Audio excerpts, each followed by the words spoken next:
Everyone, आप देख रहे हो डिकोड दी लॉ और मैं हूं पापिया। आज इस वीडियो में हम लोग बात करेंगे एक डॉटर का क्या अधिकार होता है एंसेस्ट्रल प्रॉपर्टी के ऊपर। तो इस वीडियो को मैं जितना सिंपल हो सके उतना सिंपल करके आप लोगों को बताऊंगी। तो अगर आप कानून रिलेटेड जानकारी लेना पसंद करते हो तो आप इस चैनल को बिल्कुल सब्सक्राइब कर सकते हो। तो चलिए शुरू करते। एक डॉटर का क्या अधिकार होता है एंसेस्ट्रल यानी कि पैतृक प्रॉपर्टी में। तो सबसे पहले दो तीन टर्म्स को समझ लीजिए, क्योंकि ये सारे टर्म्स को मैं आगे वीडियो में भी बहुत बार रेफर करूंगी। ठीक है, तो सबसे पहले प्रॉपर्टी दो तरीके का होता है। एक है एंसेस्ट्रल यानी कि पैतृक और दूसरा है सेल्फ अक्वायर्ड यानी कि स्व अर्जित भूमि। जो इंसान अपने बलबूते पर, सपोज आप नौकरी वगैरह करके पैसा इकट्ठा करके एक फ्लैट खरीदे हो, ठीक है, वो होगा आपका सेल्फ अक्वायर्ड प्रॉपर्टी। ठीक है, और ये एंसेस्ट्रल, इसका मतलब विरासत में जो प्रॉपर्टी आपको मिलता है। मतलब जो फैमिली में 3 जनरेशन तक, मतलब आपका फादर, फादर के फादर और फादर के जो फादर थे, मतलब 3 जनरेशन तक जो प्रॉपर्टी कंटिन्यू होता आ रहा है विदाउट एनी डॉक्यूमेंटेशन, मतलब कोई भी विल्स वगैरह नहीं है, दलील नहीं है। ठीक है ना, तो इनसे आ रहा है इनके पास और इनके बाद आपके फादर और आपके फादर के बाद आपको। तो ये जो पर्टिकुलर चीज है इसको ही बोला जाता है एंसेस्ट्रल प्रॉपर्टी यानी कि पैतृक प्रॉपर्टी। और यहीं पर एक और टर्म को समझ लीजिए, दैट इज को पर्सनरी प्रॉपर्टी। को पर्सनल मतलब क्या है, और यही सारे फसाद का जड़ होता है।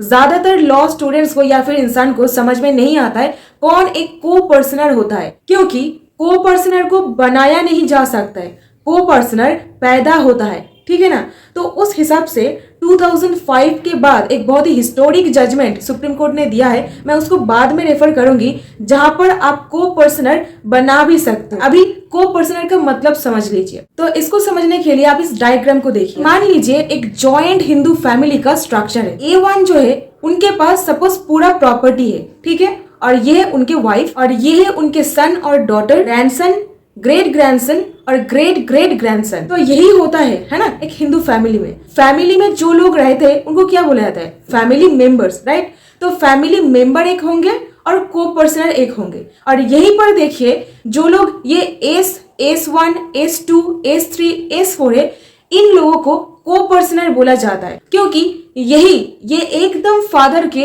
लीनियन डिसेंडेंट है, सेम लाइन पर उनका डिसेंडेंट्स, मतलब उत्तराधिकारी। इन लोगों को ही प्रॉपर्टी मिलेगा। अभी सपोज यहाँ पर इनका डेथ हो जाता है, तब लास्ट जो रहेंगे S5 वो ऊपर आ जाएंगे। ठीक है ना, तो ऐसा करके 3 जनरेशन आप याद रखिएगा। और इन लोगों को ही को पर्सनल बोला गया था हिंदू सक्सेशन एक्ट 1956 में। 2005 से पहले प्रॉपर्टी सिर्फ और सिर्फ क्लेम कर सकता है ये सारा का सारा जो को पर्सनर्स है, इन लोगों के पास ही अधिकार दिया गया था 2005 से पहले। यहाँ पर कोई भी मेंबर्स लाइक विडो, डॉटर और वाइफ, इनको क्वालिफाई नहीं किया जाता था प्रॉपर्टी लेने के लिए। और यही सबसे बड़ा सेटबैक था हिंदू सक्सेशन एक्ट 1956 में। और अभी 2005 के बाद जो मैं आपको बताई थी दैट को पर्सनल बनाया गया है किसको, और वो है डॉटर को। सो डॉटर का राइट क्या है एक प्रॉपर्टी पर, उसको ही आज डिटेल में समझेंगे। और इंडिया पर मोस्ट ऑफ द केसेस यही को पर्सनली प्रॉपर्टी रिलेटेड होता है, यानी कि पैतृक प्रॉपर्टी किसको मिलेगा इससे रिलेटेड होता है। तो चलिए एकदम डिटेल में समझते हैं। तो 2005 से पहले क्या होता था, एक डॉटर को सिर्फ और सिर्फ सेल्फ एक्वायर्ड प्रॉपर्टी जो है उनका फादर्स का, वहां पर ही उनको राइट मिलता था। कोई भी एंसेस्ट्रल प्रॉपर्टी पर एक डॉटर का अधिकार नहीं होता था। और 2005 के बाद एक डॉटर को एंसेस्ट्रल प्लस जो सेल्फ एक्वायर्ड प्रॉपर्टी है वहां पर भी अधिकार दिया गया, मतलब को पर्सनल बनाया गया। ठीक है, मैं 2 चीज बताऊंगी, ancestral property and self acquired property में क्या डिफरेंस होता है। एंसेस्ट्रल प्रॉपर्टी मतलब पैतृक प्रॉपर्टी जो आपको विरासत में मिलता है 3 पीढ़ी तक या फिर उससे भी ज्यादा विदाउट एनी डॉक्यूमेंट्स, जो प्रॉपर्टी चला आ रहा है उसको ही बोला जा रहा है एंसेस्ट्रल प्रॉपर्टी। और सेल्फ एक्वायर्ड मतलब आप जीवन काल में पैसा कमा के एक प्रॉपर्टी खरीदे हो या फिर बनाए हो, वो हो जाता है सेल्फ एक्वायर्ड प्रॉपर्टी। और अभी point to be noted here that कोई भी पैतृक प्रॉपर्टी को सेल्फ एक्वायर्ड प्रॉपर्टी में कन्वर्ट किया जा सकता है।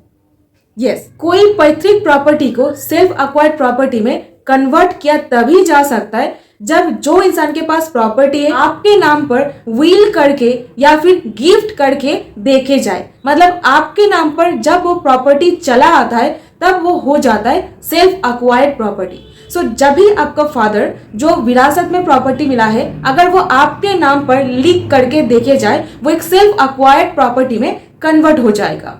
ठीक है, और अभी देखिए सारा फसाद का जड़ क्या है। तो हिंदू सक्सेशन एक्ट में सब ये जो प्रॉपर्टी का हिसाब किताब है ये सर्वाइवरशिप के हिसाब से रेगुलेट होता था। और सर्वाइवरशिप मतलब ये जो आप देखे बेटा का बेटा, उसके बाद उनके बेटा और उनके भी बेटा, ठीक है ना, ऐसे जो प्रॉपर्टी आपके पास आ रहा है इसको ही बोला जाता था सर्वाइवरशिप। और ये section 6 of the Hindu succession act. अभी यहाँ पर ये जो हिंदू सक्सेशन एक्ट, हिंदू मतलब कौन लोग, Hindu, Buddhist, Jains and Sikh community, तो इन लोगों को ही ये जो पर्टिकुलर रूल है इनके ऊपर लागू होगा। और अभी डॉटर्स का राइट देखिए, 2005 के अमेंडमेंट के बाद डॉटर्स को भी इनकॉर्पोरेट किया गया एंड कहा गया जैसे एक सन का जन्म होते ही उनका एक प्रॉपर्टी के ऊपर राइट बन जाता है क्लेम करने का, उसी तरीके से एक डॉटर को भी सेम पूरा बराबर का मतलब इक्वल का राइट दिया गया है प्रॉपर्टी के मामले पर। एंड वो सेल्फ अक्वायर्ड भी हो सकता है, एंसेस्ट्रल प्रॉपर्टी भी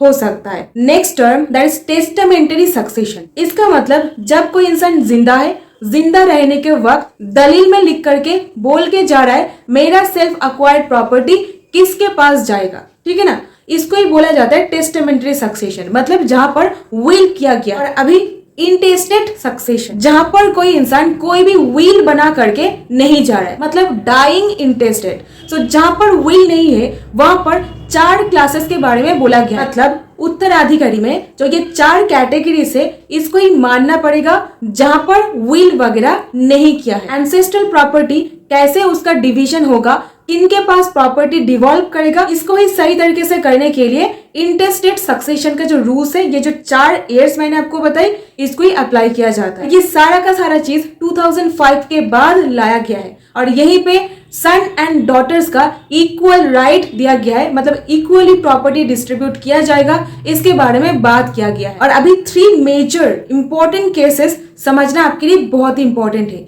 क्योंकि ये जो 2005 अमेंडमेंट एक्ट है इसको फोर्स में लाने का डेट दिया गया था 9 सितंबर 2005। यही डेट था एक और प्रॉब्लम की जड़, क्योंकि 9 सितंबर 2005 यहाँ पर कहा गया था और ये क्वेश्चन था दैट क्या डॉटर को प्रॉपर्टी मिलने के लिए इसी दिन पर क्या फादर का जिंदा रहना जरूरी है। इसका आंसर देखते हैं। पहला केस प्रकाश वर्सेस फूलबत्ती 2016।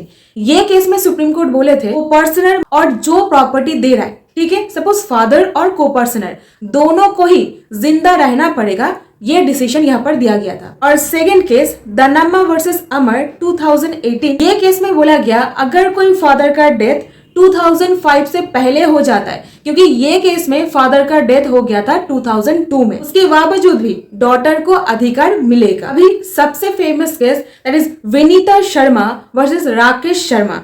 ये केस में सुप्रीम कोर्ट बोले दैट जैसे एक बेटा का प्रॉपर्टी में अधिकार जन्म से ही हो जाता है, उसी तरीके से एक डॉटर का भी सेम राइट बन जाएगा, as if by birth daughter का राइट बन गया है। बिल्कुल इक्वल बराबर की राइट यहाँ पर दिया गया था। फादर अलाइव है या फिर नहीं है, इससे उन लोगों का राइट्स में कोई भी अफेक्ट नहीं पड़ेगा। बिल्कुल last but not the least सबसे फेमस केस जो 2022 का है, बिल्कुल recent, that is Arunachala Gounder versus Punnu Swami 2022। एकदम रिसेंट केस, सबसे हिस्टोरिक जजमेंट। यहाँ पर बोला गया था दैट ये जो 2005 अमेंडमेंट है इसका एक रेट्रोस्पेक्टिव इफेक्ट है। रेट्रोस्पेक्टिव का हिंदी ये रहा क्योंकि मेरा हिंदी कमजोर है, और इसके मुताबिक जो इंसान का डेथ 1956 के पहले हो चुका है उसके बावजूद भी एक डॉटर को प्रॉपर्टी में अधिकार मिलेगा। और ये पर्टिकुलर केस में मेजरली इशू अराइज किया गया था, अगर एक प्रॉपर्टी में बिना विल के मतलब वसीयत के डेथ हो जाता है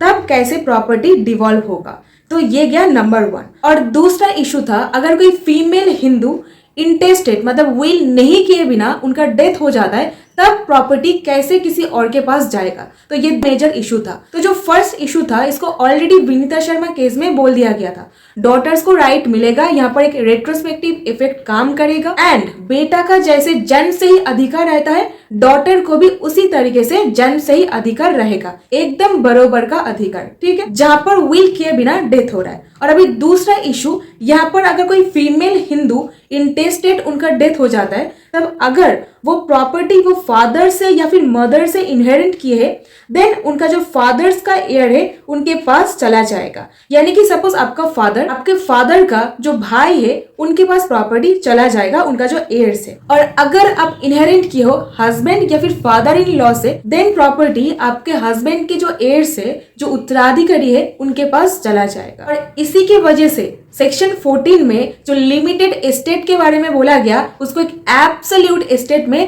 कन्वर्ट किया गया। और इसी के साथ सुप्रीम कोर्ट ने बोले that section 15 clause 2 sub clause A के तहत जहां पर एक हिंदू फीमेल विल किए बिना उनका डेथ हो रहा है, वहां पर ये सेक्शन पर रेफर किया जाएगा। सेक्शन 15 को रेफर करके ही जो ये अरुणाचला गोंदर का जो केस है, यहाँ पर प्रॉपर्टी फादर का जो ब्रदर है यानी कि काका, उनके पास प्रॉपर्टी चला जाएगा, उनका जो एयर्स है उनके अंदर प्रॉपर्टी डिस्ट्रीब्यूट हो जाएगा।